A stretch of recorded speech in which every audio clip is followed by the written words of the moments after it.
Terus saya bilang saya cuma pengen dengar mereka ngaku salah gitu. Pas saya ngomong itu saya juga baru oh ternyata saya masih pengen ngelihat mereka ngaku salah gitu. Jadi titiknya masih di situ sih, masih marah, masih mungkin nggak terimanya karena saya ngerasa ngelihat mereka kelihatannya di luar baik-baik aja, sedangkan sayanya nggak baik-baik aja gitu.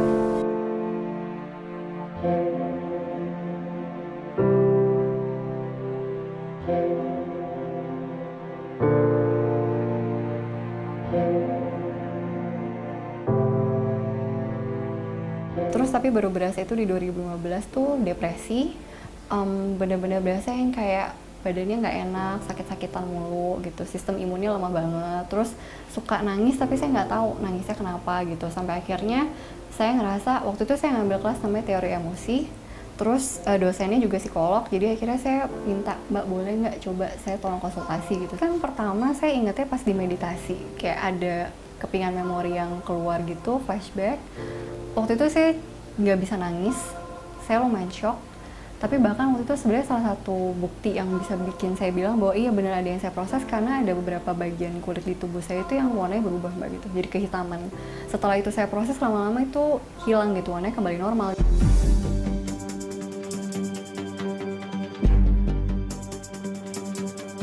Itu memang saya pulang. Waktu itu jadi ada kayak mau pemilihan RT atau RW gitu. Mereka mau pasang tenda, tendanya depan rumah. Jadi ada orang yang minta izin ke papa, orang itu salah satu pelaku.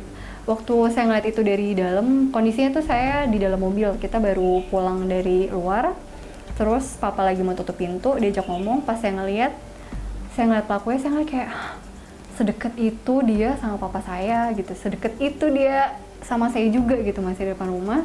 Terus akhirnya pas saya masuk kamar, saya nangis.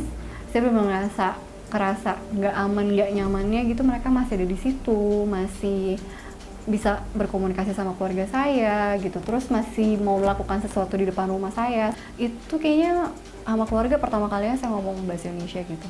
Jadi saya lagi dealing dengan ini memori dan baru tahu ternyata saya pernah diperkosa gitu. Itu baru saya ngomong satu kalimat itu di depan keluarga. Jadi kan saya total butuh 1,5 minggu sebelum saya ngomong ke keluarga gitu. Tapi saya juga bilang waktu itu dengan nangis, saya bilang saya takut sebenarnya gitu papa mama nilai saya maksudnya sebagai anak yang gimana gitu. Terus jadi mama langsung bilang enggak gitu, Ima tetap anak mama gitu.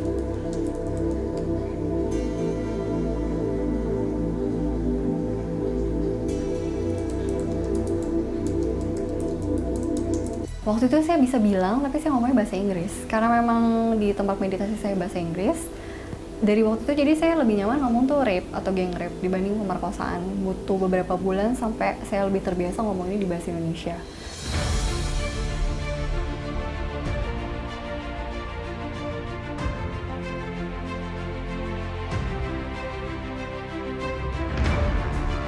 Jadi kan di play therapy tuh saya belajar beberapa tools gitu. Toolsnya ada sekitar 7 lah, ada movement, dance, terus ada musik, ada gambar, ada mind clay. Intinya sih tools-tools ini jadi yang saya pakai di sehari-hari, saya terapin ke diri saya sendiri. Tapi saya paling banyak di painting. Paintingnya bisa pakai kayak cat atau cuma kayak spidol warna. Terus saya suka banget sama movement, jadi kalau misalkan kayak lagi marah gitu, saya setel lagu yang agak kenceng. Terus lebih ngeluarinnya lewat gerakan fisik gitu. Terus nyanyi juga iya, terus saya senang nulis, senang bikin puisi. Jadi banyak sebenarnya yang saya bikin tuh kalau lagi emosi gitu ya, kalau lagi sedih saya bikin puisi, kalau misalkan saya lagi butuh meluapkan pikiran yang kayaknya kusut, itu juga biasanya saya lewat nulis tuh kayak journaling, jadi kayak dia. Kalau untuk proses healing sekarang sih saya merasanya lagi ada di proses yang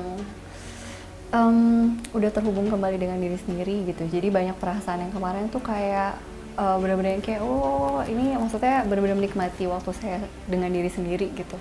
Karena saya mulai ngelihat lagi passion saya, mimpinya apa yang mau saya kerjain gitu. Kalau bunga udah mulai ada mekar-mekar dikit gitu.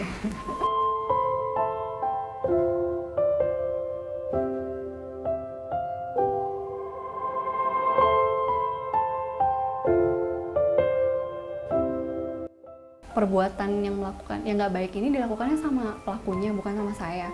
Kenapa harus saya yang nanggung rasa jijiknya? Kenapa harus saya yang nanggung nistanya gitu? Jadi memang saya kepengennya tuh lebih kayak ke teman-teman perempuan gitu, kayak bangun, kita lihat gitu, bukan kita yang salah, bukan kita sebenarnya harus nanggung rasa nista dustanya itu, tapi ya itu dibalikin ke pelakunya gitu.